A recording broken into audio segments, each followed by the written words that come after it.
Peace. Peace is elusive.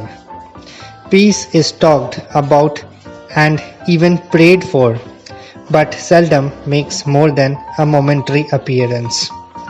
Most of our lives, even for the humblest of souls, are spent struggling for existence either socially, politically, financially, mentally, or physically.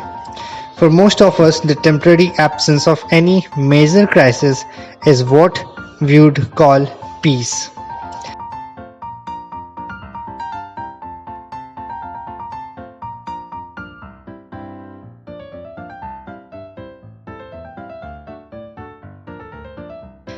However, peace is a state of consciousness and not a condition relative to the external affairs of the material world.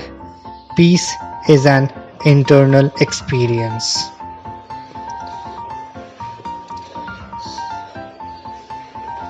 So that was all about peace in today's video.